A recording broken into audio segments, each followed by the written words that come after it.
kunyari nag-aaway sila o para hindi natin mapansin. Uta si Panfilo Lacson di na nag-iimbestiga. At ang dami ng mga ang dami ng mga kabulastugan nangyayari ngayon.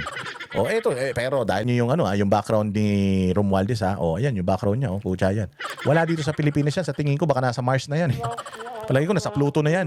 Hindi nyo na mahahabol yan. Hindi nyo na makikita. Sabi ko nga sa inyo. Kasi nga tinanong namin si Rizzy, nakikita nyo pa ba? Matagal na daw niyang hindi nakikita. Pag-dance nandoon, pero hindi daw niya nakikita. O ngayon, panoorin natin kung paano maglaglagan itong dalawang ulol na magpinsan na ito. For a long time, I chose to remain silent. I did so out of respect for the legal process. Ulol, respect sa legal process. Gago, walang legal process. Legal process, tarantado. Ibabalik ko sa iyo lahat ng sinasabi mo, tarantado ka ha. Anong legal process na sinasabi mo? Inimpeach nyo nga si Inday Sara nung nakaraan Congress, ikaw ang Speaker of the House, pukin ng ina ka. Hindi nga kayo dumaan sa tamang proseso, kaya nga pinulis kayo ng Supreme Court. Anong respect sa legal process, ulul? Walang legal process sa inyo.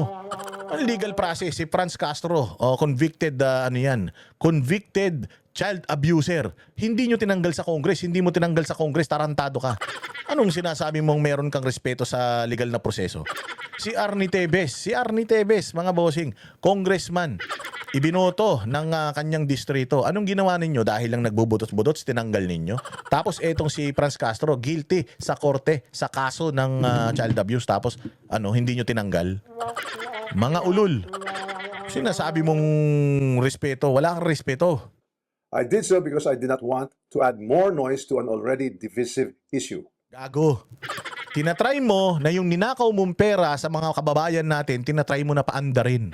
Nagbayad ka ng vlogger. Sinabi ni sinabi ni Makagago yun na ikaw nagbabayad sa kanya. Sinabi nung isa pang vlogger na ikaw ang nagbabayad sa kanila Sa mga artista, kay Sian Gasa, kay Rendon Labador, na yung mga bobo naman sa politika. Pero ang hilig pumapasok sa politika, pati yung mga rapper, ulul ka. Si Boss Toyo, hindi ba tao mo yan? Si Boss Toyo, tao mo daw yan. Siya daw ang middleman ng mga vlogger na binabayaran mo para banatan si Inday Sara nung nasa Department of Education pa siya.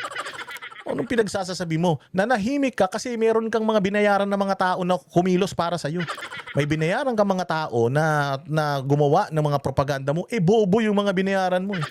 Tanga yung mga binayaran mo. Hindi ka nila kayang pabanguhin kasi mas mabantot ka pa sa tae.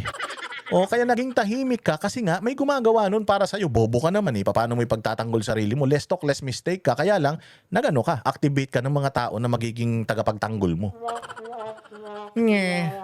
Ano sinasabi mo?